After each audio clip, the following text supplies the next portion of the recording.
Hello everybody, it's your old friends at Monday Madness and welcome to the return of the football podcast. Woo! Yee-hoo! Always on time.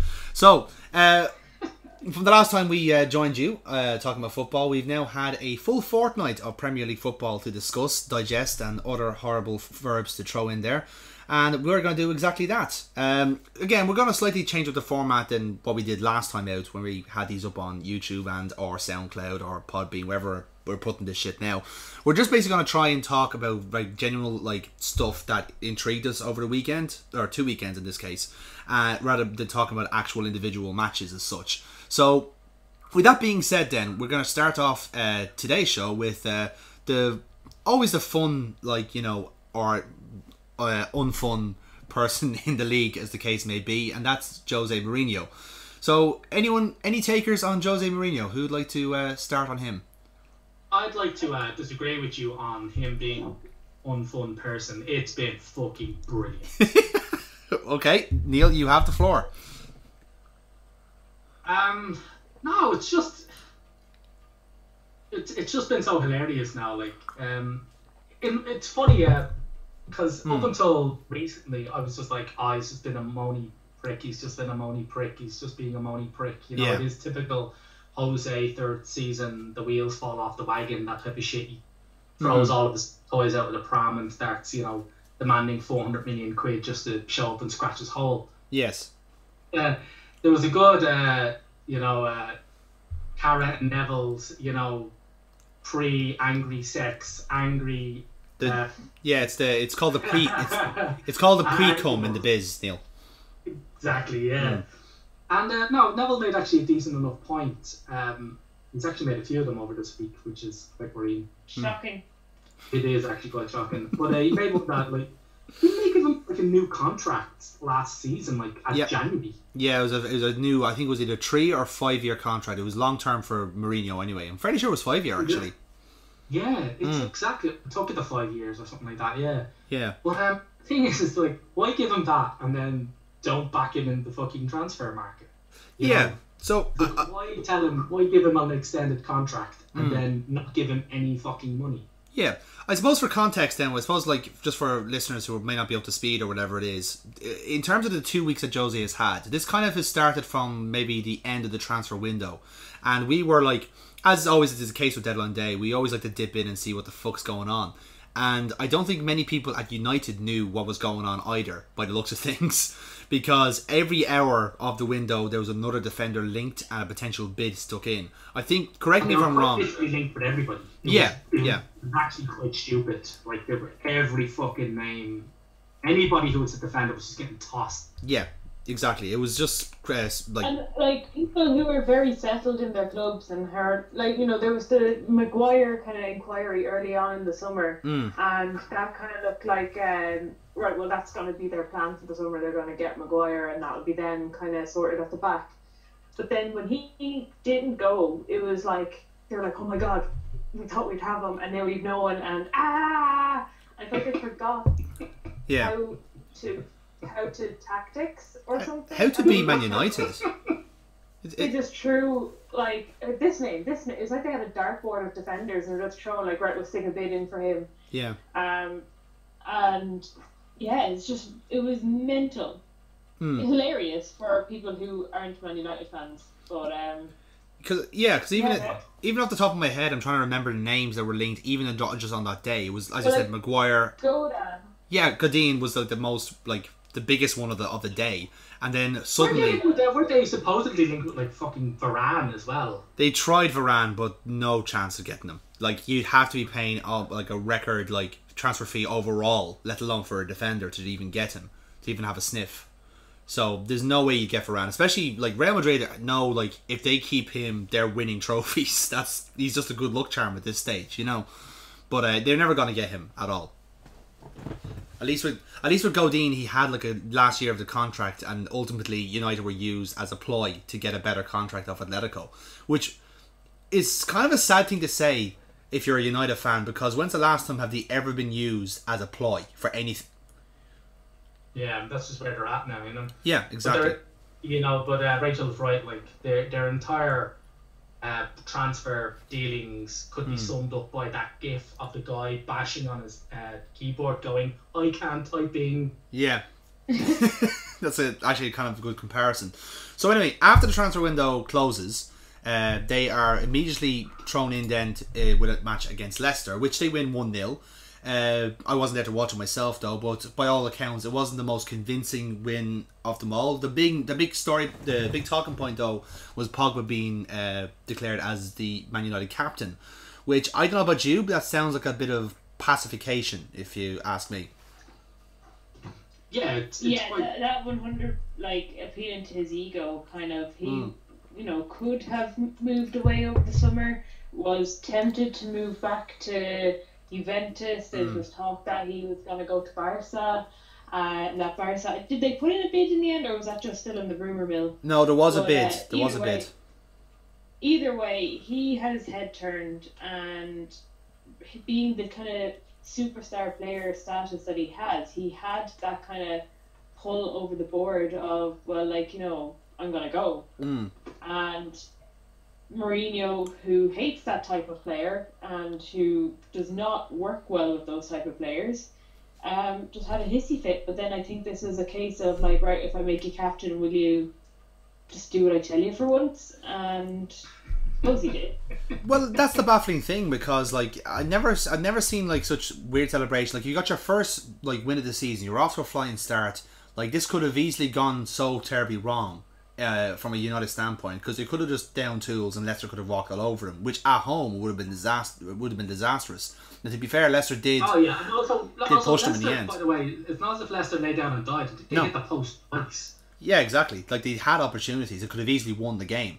But the point I was going to make was that everyone's now been talking about like Pogba's remarks about basically how he can't speak his mind, which is it's an odd thing for a club captain to say, in a way. Like, you don't see Jordan Henderson just going like, like kind of like showing the dark secret, the secrets of magic in that sense. But for Pogba to say it immediately after being given the captaincy is a bit unusual. It sounds like a political thing, if you get me. It is a bit, but in all fairness, like, do you really want to hear what Pogba has on his mind? I imagine most of it is dabs. Like, do you really want to hear the thoughts of a man who would go up and action a haircut like that for himself? That's a fair point. But that being said, it did make headlines, which I think was the point. Oh no, yeah, absolutely. Yeah. He's totally being a bit of a publicity whore, and the fact that they did that off the back of a match that they very, very easily could have lost. Yes, which brings us then neatly to Sunday, where for the second year in a row they get spanked by Brighton, which I'm just pleasantly pleased with, because in a way, like, they what Leicester couldn't have did. Yeah, these are words, Jonathan. What Leicester couldn't do on the Friday night, Brighton did on this occasion, where they basically just spanked them for having a very terrible defence and this very clinical finishing. What was it, like 2 goals in quick succession? Shane Duffy. Yeah. But that kind of proves the point, though, doesn't it? Like, even set pieces, you couldn't even mark that big lummox. You know what I mean? It's baffling. And slow moving glacier that is Shane Duffy was able to creep up. Hey, creep up? Where the fuck does he creep up? What, did he leave like one of the stands off the stadium? Look, what the fuck is he gonna creep up on? Look, he could creep up on a 737. He could be a slow-moving glacier, but he's our slow-moving glacier, okay? He is ours. He's one of our own, except he was born in the north. Either way, purely for the catharsis, this was a good result for football, and in the sense that all the kind of like the good spin that the win against Leicester generated were all negated again, and it's now all back to what's going on behind the scenes at United. And it's once again shining a light on there's very clearly some sort of friction behind the scenes, but it's kind of interesting to me, like, where the friction is coming from, if that makes sense. Like, what's the source of the angst? One of the things that kind of went completely unnoticed during the weekend, apart from a section of Twitter, was that Manchester United women's played their first match since 2005, and they were picked against Liverpool in a competitive fixture, which United versus Liverpool, huge fixture. Yep. Like in the men's game, and they're big rivals in terms of monetary funds and fan base across the world. And it was the ideal first competitive game for Man United women, and the club did not once promote it.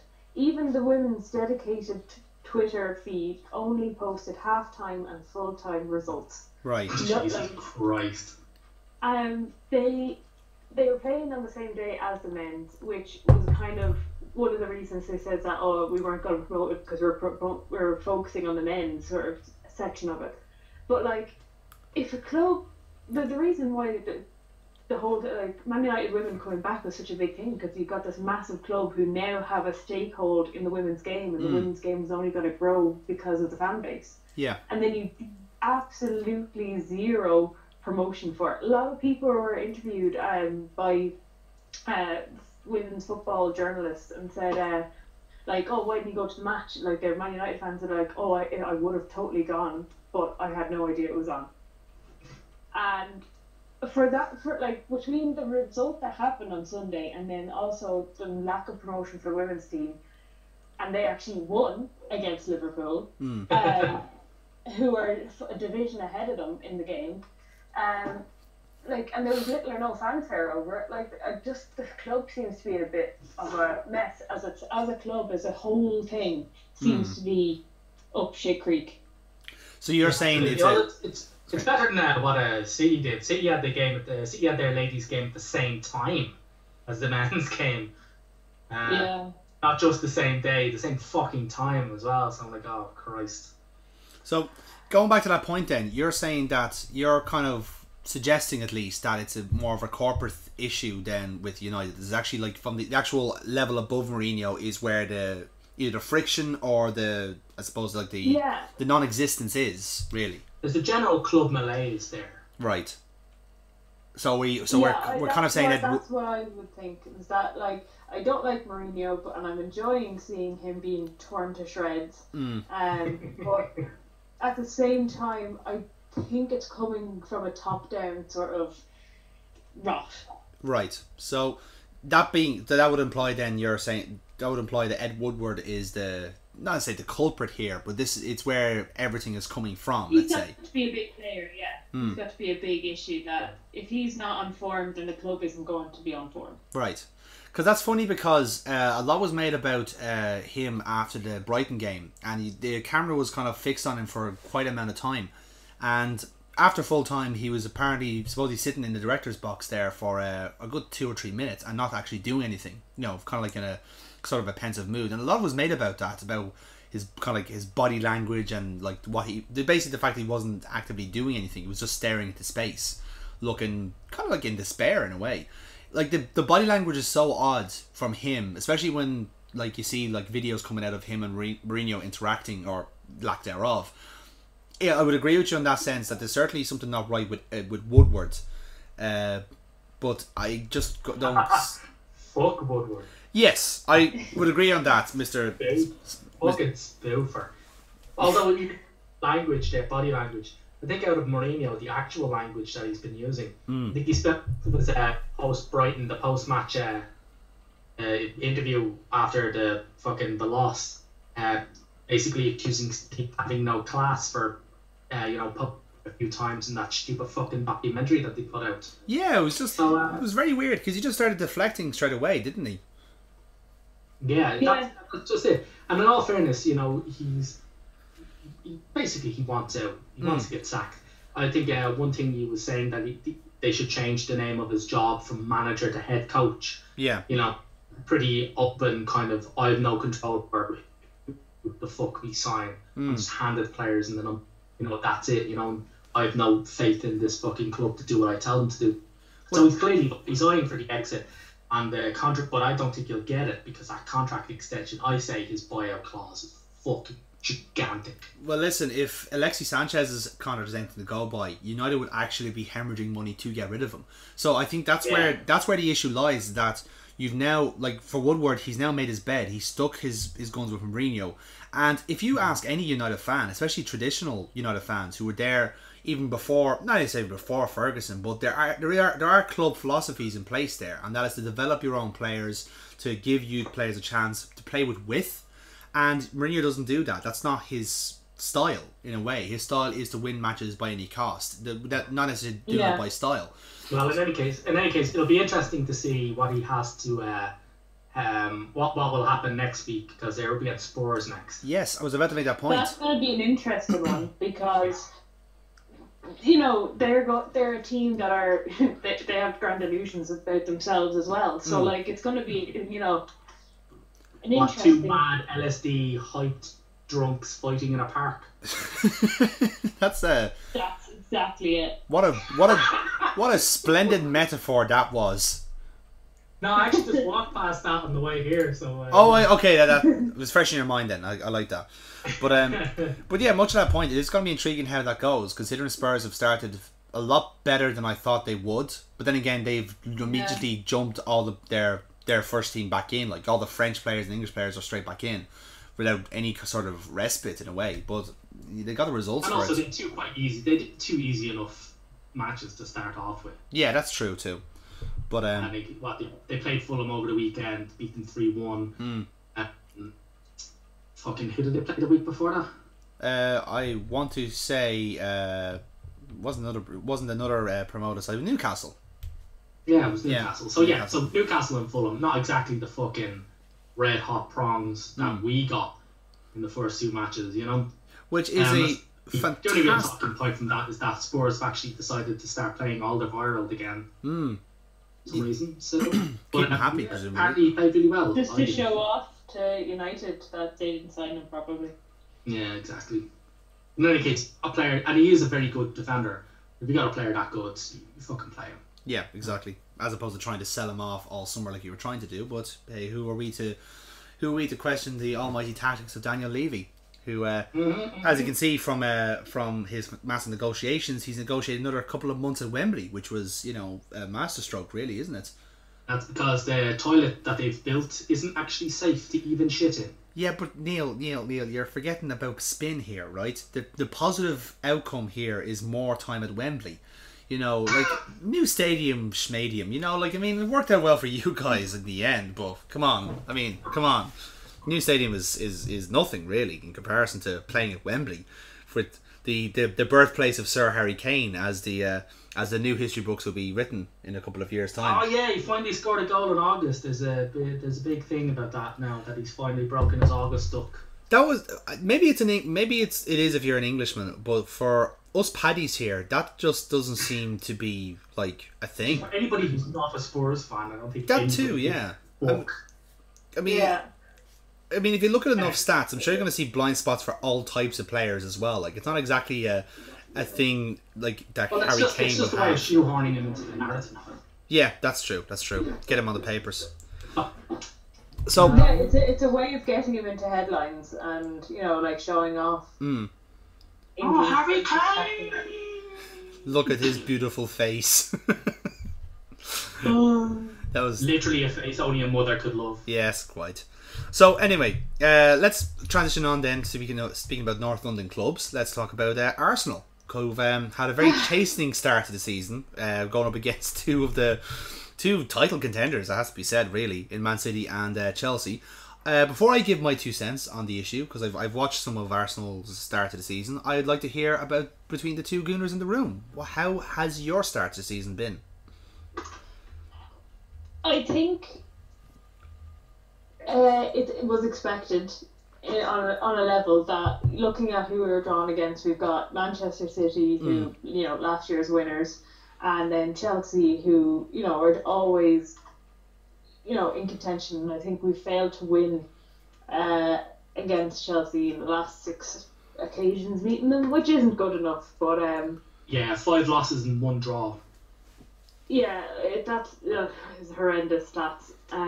But I think when everyone saw the fixture list, everyone went, "Oh, for fuck's sake!" Like, if we'd gotten even a nice, you know, first match, or even have that tough City match, get it out of the way, and then have a nice match as a second match to recover from.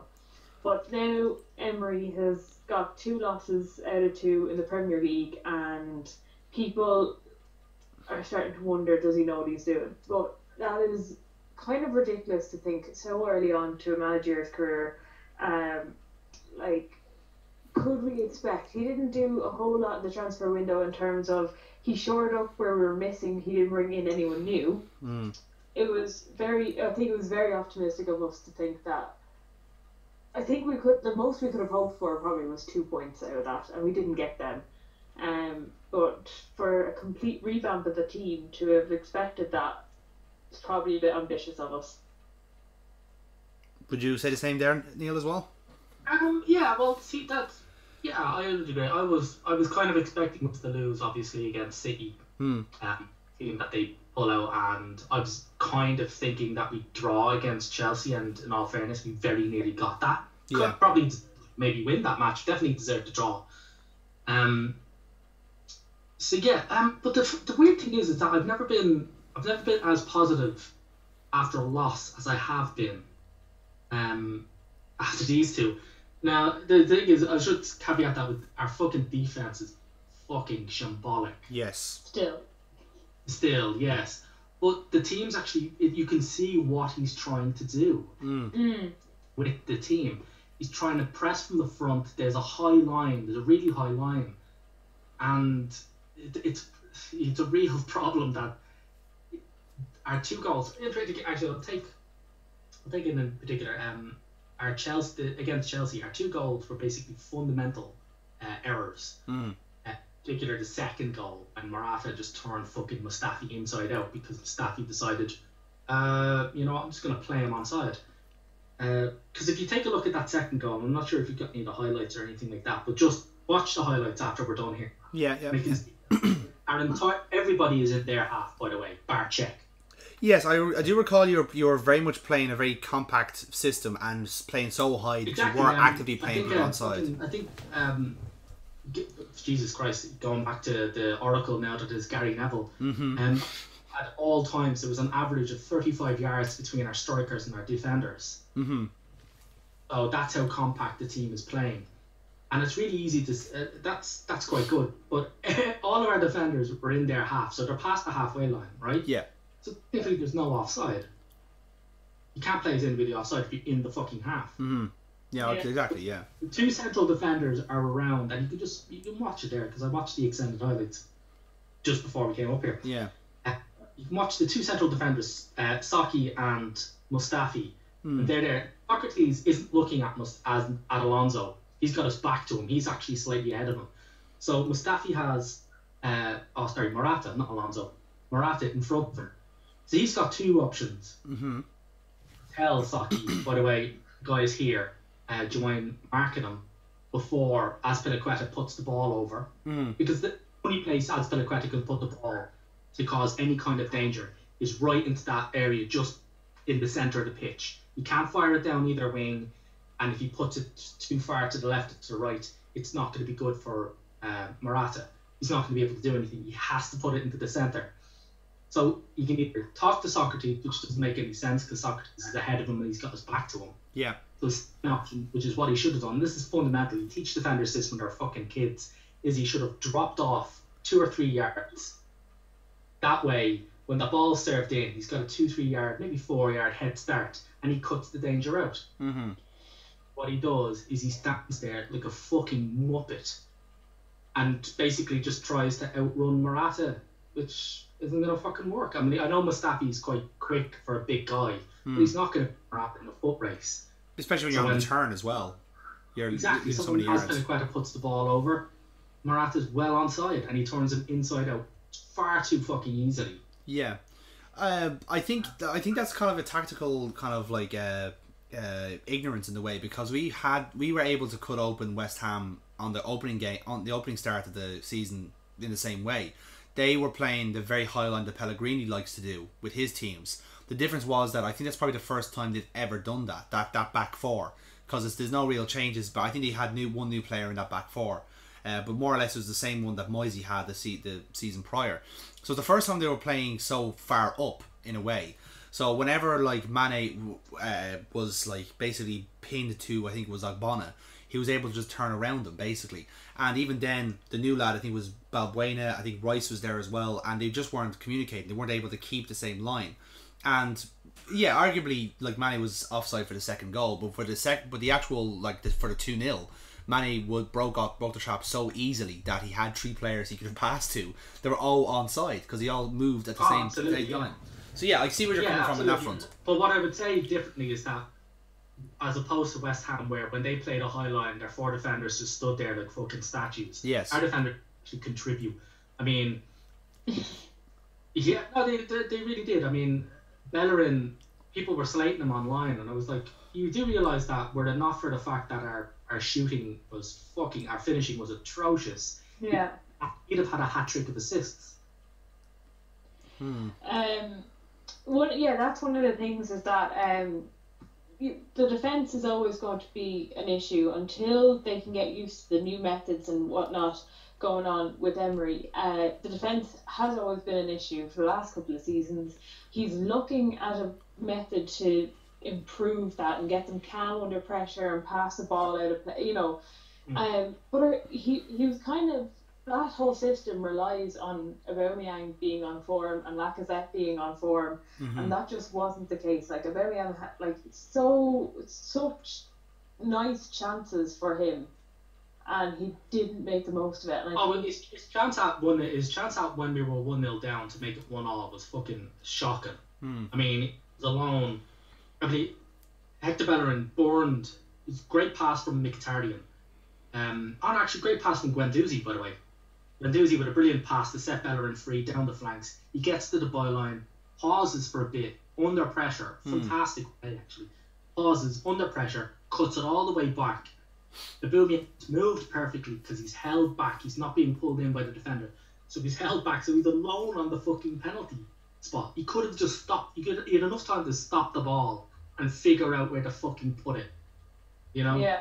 And then to sky it. And not only for him to do that, but for Mkhitaryan to do the same thing from the edge of the D. Yeah. For Alex Iwobi to do the same thing.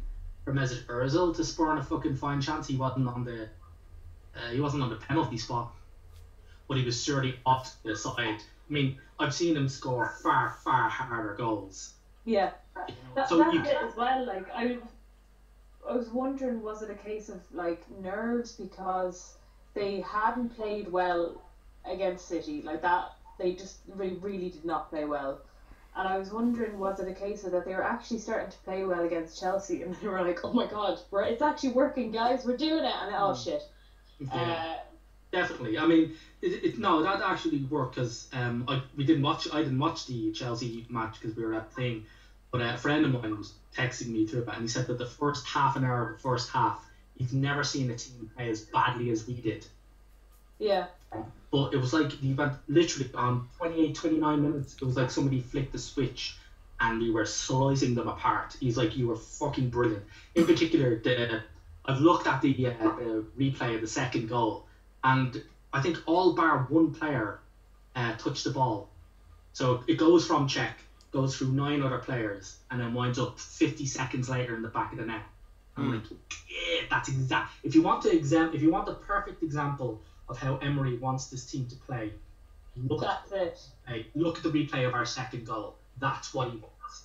Yeah, I was about to make that point myself because I watched the Arsenal City match, and to be fair, City didn't really give you any opportunity to try and expand that kind of attacking football, because by all accounts they were well aware that you're going to try and play from the back and exploited that to great effect. And to be perfectly honest, they kind of left you quite generous at 2-0. So in that sense, then I was trying to think then, what's the finished product Emery is looking for, and then can you? Because I think a good sign of progress, especially at this early stage, with a team that's so ingrained in one system, to then go what is essentially a completely different philosophy as well with the ball. Because I don't think Wenger was that keen on playing from the back as such. He always wanted his attacks to start from the midfield. Particularly someone like driving through the midfield. I'm sure you can correct me on that if that's the case. But in a way with Emery, everything starts from from back to front. So it has to start off from a centre back or a goalkeeper, whatever it is. Much to that point, Petr Cech will not be that type of player because I don't think he has the ball control for it. So I think in all fairness, he's played really fucking well. It's goalkeeping wise, yes, but there was a lot of times where he single-handedly kept us in both games. I mean, they've been fucking drubbings were enough for him. And people have always been talking about why aren't we playing Leno? And we won't get into the fucking social media spat and Leverkusen and Czech. But to be honest with you, I think I said it before, if the main side effect of getting Leno in is that Czech plays like this all the time, I'm fucking happy not playing Leno. Yeah, I mean, I'm not discounting that he was a very good he's very good playing as a goalkeeper because that's his strength. Oh, no, I'm not saying that either. But I'm simply saying that Czech is definitely upping his game. He's got the shit hot young German guy breathing down his fucking neck, and he's playing out of his skin. He's been brilliant. It's just a shame that the fucking four dildos in front of him are just fucking, well, Monreal can't really do a whole lot as he's a fullback, you know, but it's just... This is the problem because even I did catch some of the highlights of the Chelsea game, and I can kind of see your point in about how compact you were. The shape was a lot better against Chelsea. I think the only in terms of midfield, I think you were almost there in terms of getting the interplay, because I always think with regards to midfield, one of the things that has really surprised me quite pleasantly has been Guendouzi. Yeah, I was about to bring him up because I think he's the only kind of player that kind of gets what he needs to do in that midfield. Everyone in there is just a little bit too slow on the uptake for my liking. Xhaka in particular, I would fucking ditch him completely because he just does not seem to get it just yet. Of course, the only problem is you don't really have that many midfield options to sling him off and replace him with someone else. Torreira, I think, is probably the best shout, but I think he still needs a few weeks on the upkeep as well to get used to the whole Emery system. Because for me, like, the Emery system is how Sevilla used to play when they were on fire, and again, it's all about that compact midfield. And as you were saying about the second goal with Chelsea, that's Emery style, if you know what I mean. That's like, it's literally every player's involved, and the build-up play is so fast in between the four midfielders that you can't even press, you can't react. Their forward is already striking a goal before you can even have a chance to tackle. That's how quick the interplay can be. The problem with that is, though, you do need the personnel for that. And going by the back four that you have and some of the midfielders you have, I don't quite think you have the personnel to go full Sevilla, if you know what I mean. You have to be a bit of a mixture, you know, which I think is always very dangerous then if you're trying to play so high, essentially, with such slow centre-backs. Like, Socrates is not the fastest defender in the world, and Mustafi, I don't think has a touch of the Lovrens, if I can use a term, because I don't think he'll just get duped so often. Bellerin gets exposed. Monreal does his job superbly on the left, so he'll be fine. He's the one person who won't get exposed. But Bellerin bombs up so much that Mustafi will have too much to do. So, in that sense, playing so high up and then trying to have the sort of it's not like semi-pressure in a way, where you win the ball back and then quickly ping it through the midfield like pinball to get to the forward. That's what you're trying to do. You just need to have someone a little bit smarter in the defense to do that, in my view. What I've seen from like training photos, and obviously they can be a bit misleading, but like the likes of Rob Holding has more pace than Socrates or Mustafi, and like I know he's young and he's obviously less experienced in them, but I think would be the ideal centre back in that case, that he has that bit of pace and he's got that head for a pass. Yeah. I suppose he just needs a bit more development on that. But just in terms of the midfield thing, I again watched. I didn't watch the match, but I've seen highlight reels and I've seen kind of dissections of the match where it shows the difference when Xhaka's on the pitch and Xhaka's off the pitch. And when we played well, Xhaka was absolutely unplayable. His passing was brilliant, his work rate was brilliant. But that was in that window between like halfway through the first half and halfway through the second half. And then after that, then it kind of he got taken off anyway, and as soon as he went off, the team's style of play had to be switched because it was obviously his position that things were meant to go through. And once he was taken out of the equation, the team just didn't respond, and they didn't know how to correct themselves, like, once he'd gone off. So I think that's an unusual one to have him as the kind of linchpin of the team, whereas I think Guendouzi was actually doing the job better than him. I feel like that's by accident, though, in a way. It's just that's just the position he's playing. I wouldn't really, because I checked the stats, and our highest passing combination was Mustafi to Xhaka. So he was actually playing, like, not necessarily number 6, but he was kind of like the link between defence and midfield then. In fact, our top 3 passing combinations all featured Mustafi. Mustafi, Xhaka, Mustafi, Cech, and Mustafi to Guendouzi. That's interesting. Yeah. Was our top 3 passing combinations in that game.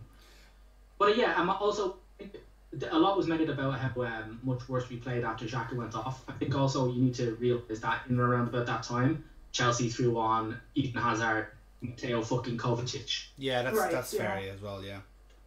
So that means their midfield was N'Golo Kante, Eden Hazard, Mateo Kovacic, and Jorginho.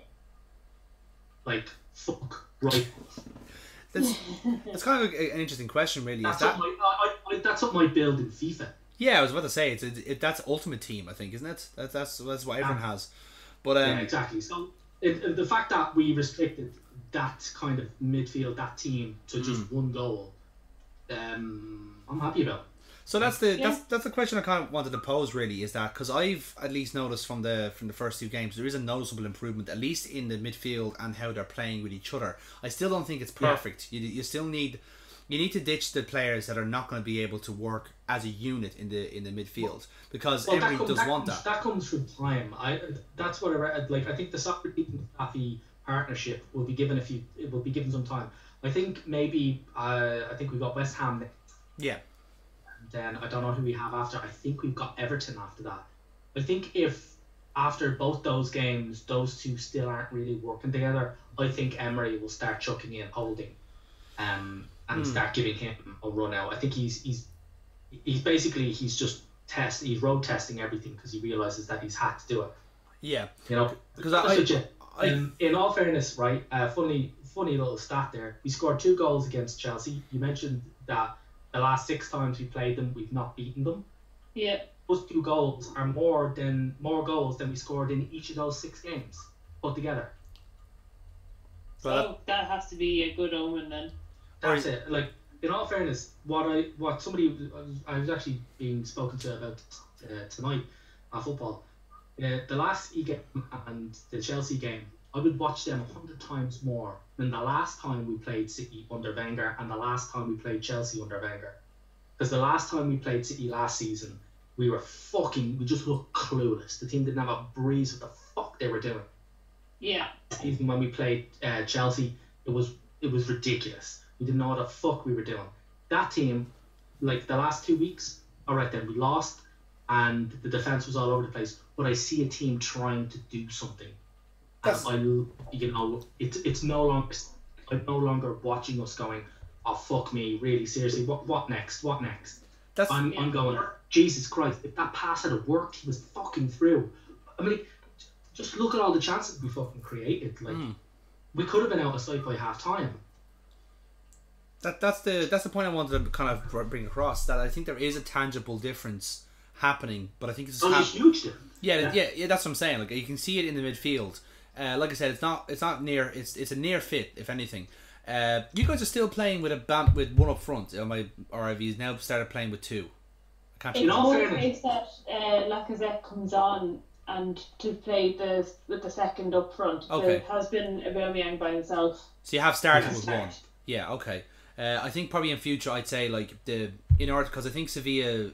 Like, again, because I always envision Emery's side as that Sevilla team that were killers in the Europa League. Of course, yeah. And they always, I think you usually play with 2. And I think it was like Gamero and someone else, at least when we played them. They always had to rotate strikers because they keep getting fucking sold on to bigger teams. But I think they always used to play with 2, and the reason being was to empower the number 10 to basically have 2 targets to work with once the ball got to him. So in that sense, I feel like West Ham, the game against West Ham, will be a good asset test in a way to see how how that team is now doing with like an extra week, 2 weeks of worth. Arguably the 2 hardest games of the season now out of the way. You know, going to Stamford Bridge and then playing the fucking champions when they've more or less got their squad back and already fucking fighting fit already. So in that sense, I wouldn't be too disheartened. I think what you really wanted to see in those 2 games was that there's at least some tangible improvement. There was no capitulation. That was one of the things. We went 2-0 down against Chelsea and there was no heads dropped. There was like, no, we have to keep going, we get back into this. Whereas not necessarily was going to be the case with Wenger like last season. Like if we went 2-0 down, that was it. Like absolutely. It was, you know, right, okay, let's try and limit it to the 2 goals. Like we've tried not to let in any more and have another thrashing, like, you know, that we've had, like, that we suffered, like. So that is one of the, like, even just mental attitude that way, if we keep going like that and we don't put our head down, if we concede, because we're going to concede with that back 2, or the centre backs, like, you know, just to, that we're not going to capitulate every time. Well, that's a hope. Like I said, I think the West Ham game, because like the West Ham team, I can tell you, is not a good fit at the minute because, like I said earlier on, the tactical switch there is so black and white that'll take a good few months to actually get going. And even then, West Ham were starting to get there themselves. So that match in of itself is very intriguing because you have 2 teams kind of at the same stage. They're both starting to get used to their new tactics, and I think they're both at the same levels of development as well. Like the West Ham are starting to get attacks going themselves using the width and the classy players they have in midfield, but they still don't have the mix yet. And same with Arsenal, the interplay is starting to get there, but they're so leaky at the back. There's still going to be mistakes made, and by all accounts, like playing from the back with these players is so high risk still. There's going to be goals either way, but at least that game might give you an indication of where Arsenal are at compared to a team that's very similar to them. And I'm not despondent as a fan just yet. 2 losses, you know, look. Well, 2 losses against 2 teams that are undeniably better than you at this stage. Let's be fair. Yeah. Yeah. So, you know, there's definitely, and there's signs of improvement and there's positives to be had. So, you know, might not be revising my my initial ideas of them just yet, but you know, looking forward to seeing them improve as the season goes on. That's fair. Yeah. So okay. Absolutely. In that case, then we'll move on to our next topic of conversation, which is Burkball has brought this to the table with a medium hot take for us. Burkball, tell us about Manchester City and how good they are. They're so good. They're so good, and it's terrifying to see that a squad that is now going to be De Bruyne-less due to a knee injury, and there's not one City fan should be worried about that. Like, to be missing a player of that caliber and not be worried about it is a shockingly happy place to be if you're a Manchester City fan. Yeah, of course. Yeah. But yeah, no, Man City, just they have the squad. They look unbeatable at the minute, which as an Arsenal fan, who probably our last claim to fame being having the unbeatable season, I think Manchester City, with the squad they have and in the system that they're playing, could challenge that. So you're suggesting that this Manchester City team, as it stands now, could potentially be the new Invincibles, or perhaps even surpass it. Yeah. Okay. Not necessarily. I don't think it's like, you know, over the season lots of things can happen, but the fact that they've got De Bruyne out and they just have so many fantastic replacements to come in that it's just like you can't really see anyone challenging them. And I know we said in the preview to the season that like Liverpool are in with a good chance of putting it up to them, I suppose, probably out of all the other teams. I don't know whether I'd agree with that just yet. From the last few, from Liverpool's 2 performances, which have been good, they haven't been to beat Man City good. Yeah, I would say like I would agree with you that this team can do an Invincibles run this season, but I'm trying to remember, like, obviously I'm not an Arsenal fan, so the Invincible season is not etched in my memory like like it is with you guys. But I'm trying to remember, like, even around that time, Man United would have been the closest you guys would have got to be beaten in that season. Would I be right in saying that? That would be right, yes. Yeah. So, by the same logic then, I think like the only team that could possibly beat Man City, and I think we have a very strong chance of doing that, is Liverpool. The reason being is that we've already done it. We did it 3 times last season. We faced them 4 times, and obviously the first one was a shambles because Mane tried to sweet chin music Ederson, which was, you know, generally speaking bad, and that kind of like threw off our flow that way. But then the 3 games then I think would have been after the arrival of Van Dijk, and the whole defense then is shored up and it's much more harder to break down. So in that sense then, the improvements that we would have made from that team that walked over City 3 times last season has now been improved even further. Now I'm not saying we're title contenders because we can't beat City over a championship season, let's say, but I think on the day we can beat City comfortably. That's my opinion. So I don't think they can be invincibles as such, but they would have the same run that they had last season, which was very fucking close to invincibles, you know. Yeah. Because I think, I might be wrong, they only lost twice last season. That was once against us and once against United, where Paul Pogba decided to play football for a change.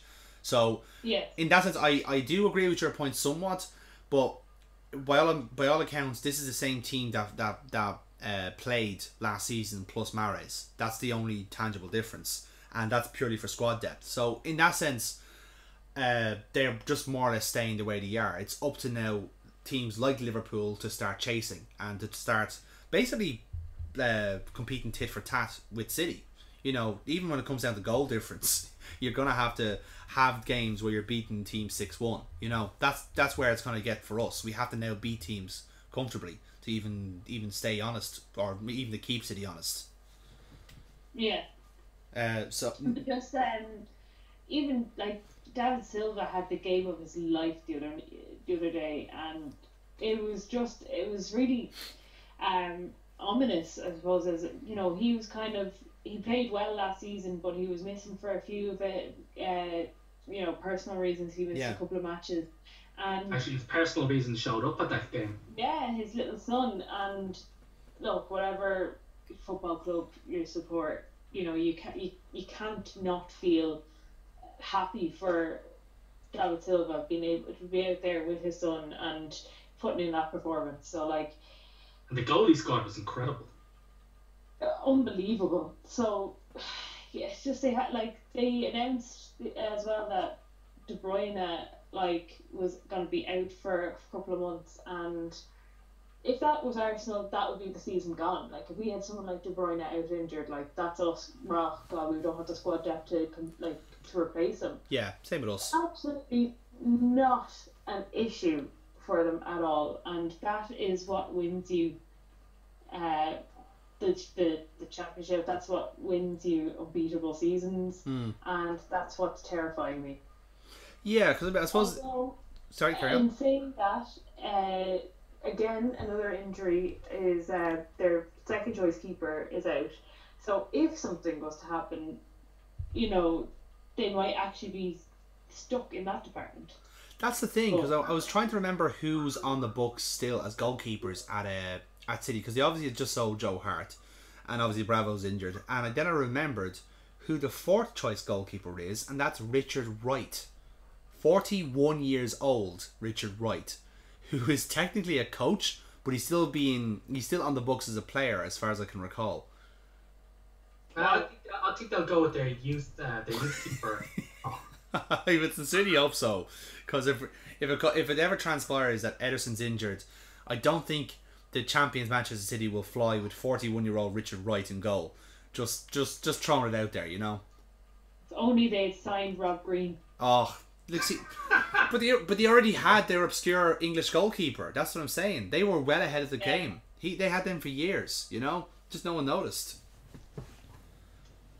But yeah, that my hot take was just watching them demolish Huddersfield. Yeah, Huddersfield, yeah. Like it was it was just ominous. That's the kind of point I wanted to make about the game, really, because kind of again a very good comparison between this year and last year. Huddersfield went to the Etihad, parked the bus, and got a point, and ultimately that made them survive in the league. Now this time there was no bullshit. Huddersfield more or less did try and do the same thing, and there was a holdback to wait for an opening, and they even played with two forwards because they wanted to knock. They had a big man, small man system up there, just did not work.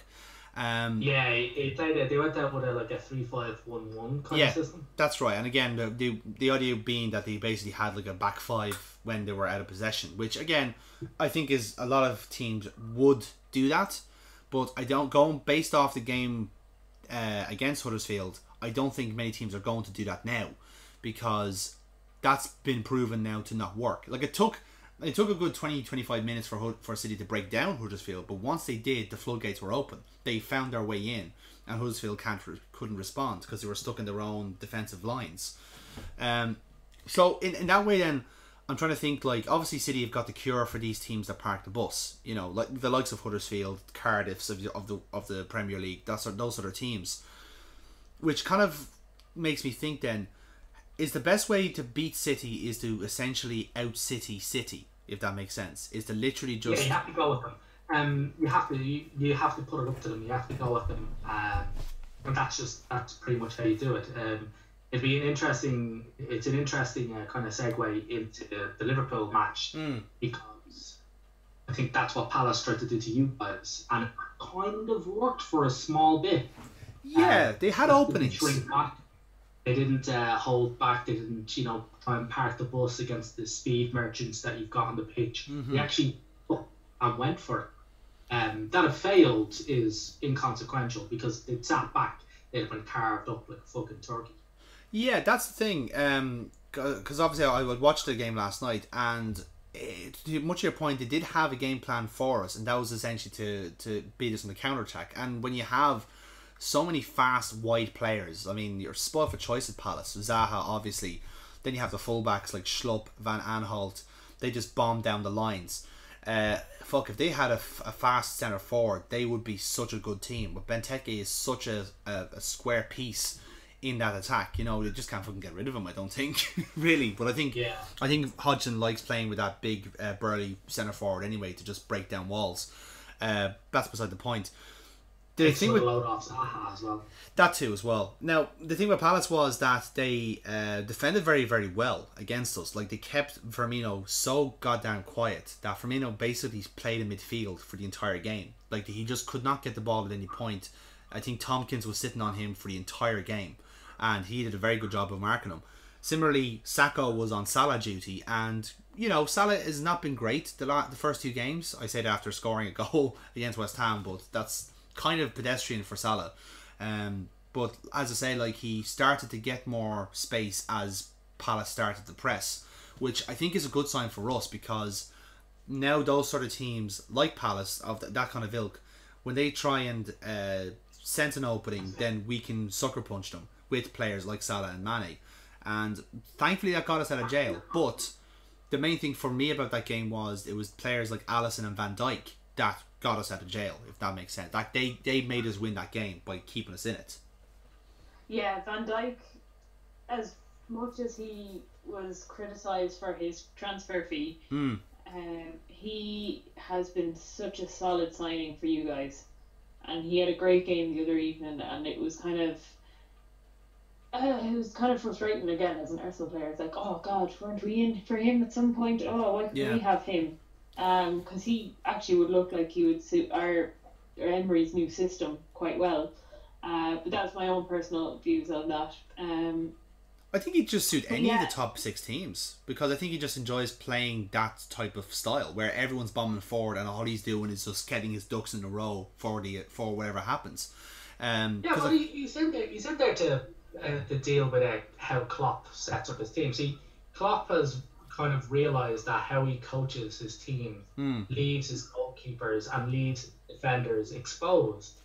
So he's just hired elite players in those positions. So he's like, well, my keeper's going to be exposed a lot of the time, so I'll fucking spend up to 70 million on this elite tier keeper. Yeah. I need a centre back who can cope with shit on his own. Or fucking Van Dijk, what? How much? 75 million. Brilliant. Yeah, fuck it. Yeah. You know, so it's kind of like he's covering up the deficiencies in his tactics by simply hiring elite players who don't really need to be coached on, which is a very Well, I wouldn't call it dangerous as such because a very Wenger thing to have done. Yeah, I suppose it is because you, especially with those transfer fees, Alisson could have easily become another Karius, which would be bad considering that we only bought Karius for 4 million. That, by all intents and purposes, that was just a risk that we ran. Likewise with Van Dijk, he could have basically became another Lovren, and we would have wasted 60-70 million on him. But I think the mentality. Lovren, one of the best defenders in the world. No, he's not, and anyone who says so is wrong, Bill.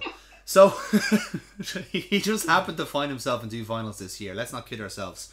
But the thing was with Van Dijk is, or at least with Liverpool, the way we're now scouting our players is that we hone in on the one player we actively need at any time. So we identified last summer that we needed Keita in that midfield to essentially be the number 8, not a Gerrard, but just be that player that marauds through the midfield.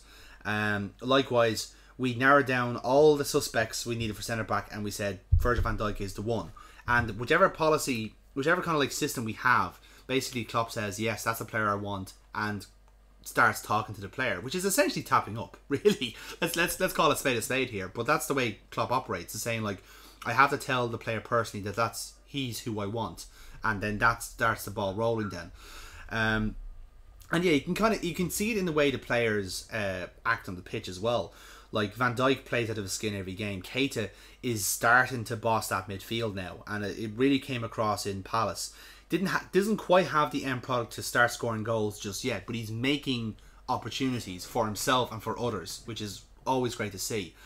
And especially with like players like Shaqiri and Sturridge, there is that kind of personal touch. Sturridge wants to stay at the club now after years of being like, you know, too lazy to run. He's now actively trying to be that player, that number 9.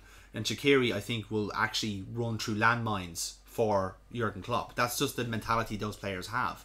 They won't affect it with those fucking calves. Well, that's the thing. Yeah, I would have my money on Shaqiri, to be honest with you. But again, one point I would say about Van Dijk as well is that whoever's paired up beside him, he makes them look so much better as well. Like everyone has kind of said how much Lovren has improved. The reason he's improved is because he has Van Dijk beside him, and it could be just small things like communication, like all leadership, that sort of thing. Van Dijk does just like head the ball out when he could have just left it for someone else, and that could have been a fuck up. He just says, "No, this is mine. Fuck off." And that's the sort of player you need in that back four, especially when you could be easily overcomplicating the game. So Gomez, for example, has been in the last 2 games, and he looks like he could stay there by all accounts. Like, he doesn't look like he's out of his depth in a way. He might get exposed with some of the bigger games, but so far nothing has really troubled him as such, and that's a really great sign for us, because then we can look at that and go, oh, maybe we'll keep Lovren on the bench for now. You know what I mean? At least from our side. Serve him right. Yeah, that's very much true. The weirdest thing about Lovren is that he's still injured on Liverpool books, but he's been called up to the Croatia side. So, I don't know. Some shit's going on. I don't know what's happening. So, anyway, that's that conversation over. So, anyone else have anything to discuss? I think it's been an interesting few weeks. Just like the opening 2 weeks Premier League, kind of, it has thrown up enough surprises, I suppose, or talking points more so than surprises. Yeah, the way I see it was all the usual suspects were kind of up there. Like I was surprised that Chelsea and Spurs still have 100% records, if you know what I mean. I was expecting them to struggle a bit, considering that like Chelsea were adapting to a new system and Spurs pretty much all their squad were at the World Cup. I thought they were going to struggle, but they've actually been really, really good purely by just having them play right off the bat, not even risking them for the first few games. You know, I think that'll bite them on the arse eventually, but at least they have started off strong. You know. Yeah, as Arsenal discovered to our, shall we say, detriment, you can only redline players for so long before things start to go twang. Yeah, exactly, and eventually those Spurs players will go twang, and it'll be the crucial players that do that. You know, in terms of Chelsea, I thought no real depth. Yeah, exactly. Especially with Chelsea though, like obviously they're gonna be so good in the midfield because look at how many players they can play there. You know, it's incredible. I just thought they would be struggling for like actual like striker goals, if that makes sense. Like because I think Morata is just still not quite a good fit, but they've kind of proven me wrong a little bit here because they've essentially been able to maximise whoever's playing in that position, and obviously it helps when you're flanked by players like Willian and Hazard. You know, it's they've done a lot better than I thought they would, in fairness. Yeah, like I think we all said it in the preamble of the season that Chelsea weren't going to be the threat that they've been the last few seasons, but they've kind of shown us to be idiots and fools since. Well, I wouldn't go that far. I mean, I still think defensively they're very poor. You know, because I think even blowing a 2-0 lead is a bit of a warning sign against an Arsenal side that are still learning how to play Emery style. You know, and you can say like, look, I don't think David Luiz is ever going to be reliable in defence, but he's back there now. Whoopee for him, you know. But he's not exactly 100% reliable, especially in the back four that they're playing now. Yeah, true. You know, I mean, one thing that has surprised me in a way is Everton. Funny enough, because I actually didn't think the Richarlison thing would work, but he scored 3 goals. Somehow was shaking off a career-ending ankle injury he got after against Wolves, and yeah, they look okay, but still, I don't think they're gonna quite be on our radar yet. Yeah, I think the Richarlison thing has kind of been their main talking point. They're like, holy shit, that seems to be working. Yeah, and that huge, massive gamble they took. Well, that's the thing. Like, obviously, they spent a lot of money on it, which was, we laughed at that kind of thing as well, considering Richarlison was there for 8 games and then gone for the rest, which obviously coincided with Marco Silva leaving the club at the same time. Obviously, at work, there is some sort of like absurd relationship between the two players. I don't know, or the player and the manager. I'm not sure how it exactly works between the two clubs, but look, we're not here to judge. But in a way, like I feel like that's where everything I'm trying and copy what we did last season with Salah, and basically put everything through Richarlison like we did with Mo. That's a dangerous game to play right off the bat, because we kind of got comfortable with Salah being so good, whereas Everton are going there almost too quickly, if that makes sense, and taking away them from all the other decent enough players they have, you know. I don't know whether that's going to be their tactic all season though, so like we'll have to see. Yeah, I can, especially with someone, because I think I still classify Richarlison as very hot and cold. So just because he scored 3 goals already this season does not necessarily mean he's, a golden boot contender, That's why I'd say to Everton fans, just tone down the optimism a little bit, because if Richarlison goes away, your team goes away, That's the point I'd make. Classic Liverpool supporter. Well, no, because I mean, to be fair though, they've been like this before. Like, they had Lukaku, right? And again, would be great for maybe a few games on the run, and then gone when a big team arrives. So likewise, I want to say last season they didn't really have anyone to challenge as such. So no, I'd say like just you're not at our level yet, but if all the other players stepped up to Richarlison's level, yes, then they would be. But I would consider them a bit of a one-man team at the minute. Yeah, fair enough. Yeah, well, in all fairness, they've got a very easy run in. Their next games are Bournemouth, Huddersfield, West Ham, and then Arsenal. Oh, well, that's very easy then, isn't it? Considering how we're playing, yes, it is. I think after 6 games you might have your act together because you're. Hopefully. I'd say so. How do we think the promoted teams are doing, by the way? Considering, because I've noticed there that only Wolves and Cardiff have got even as just a single point so far.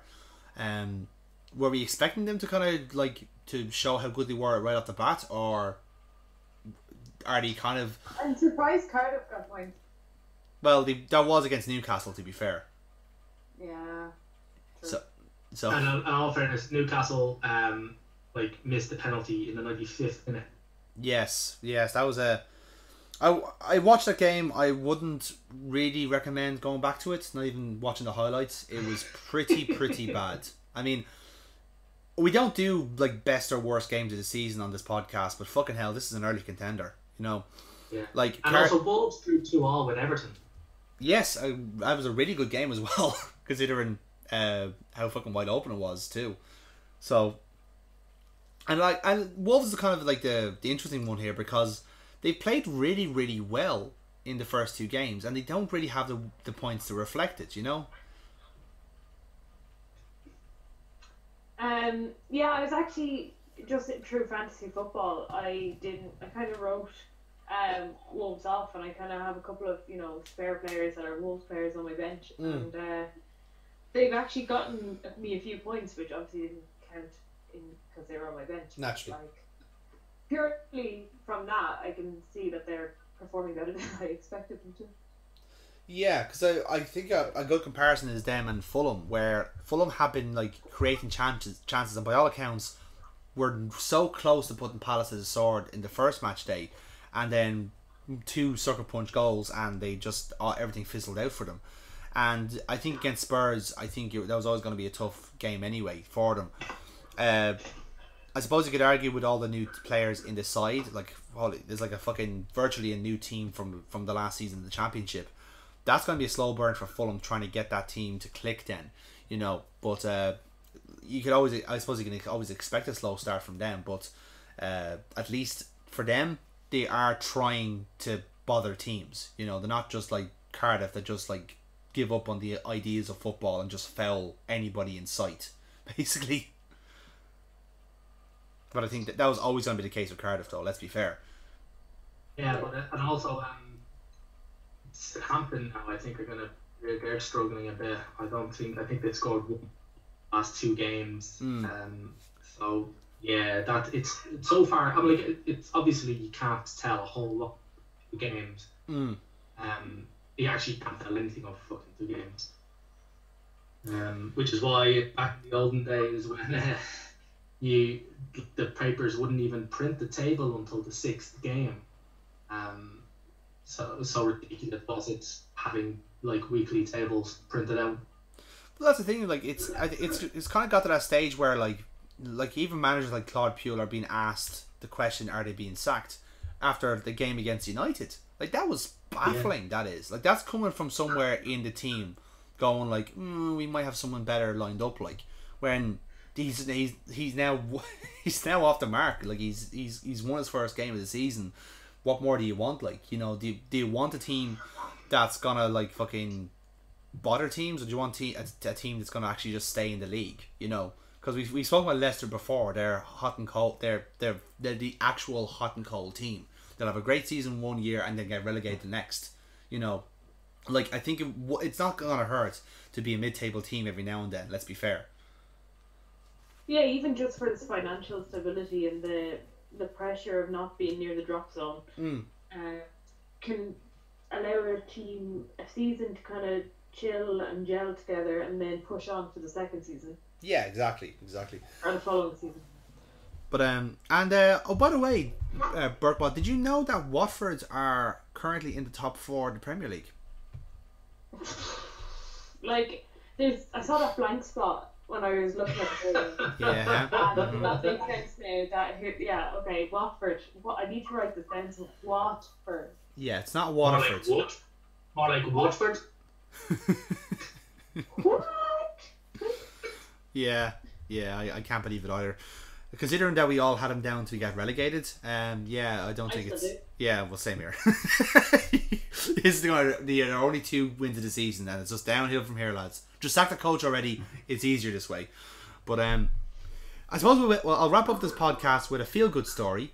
Considering that there's a little bit of doom and gloom talking about Arsenal and how like they're just taking a little bit of time to get used to things and all this other stuff with City already winning the league at this stage. How many of you guys remember Steve McLaren? Oh, yeah. Now, I don't know if you're an expert in the Championship, but you might know that he is currently the manager of Queen's Park Rangers.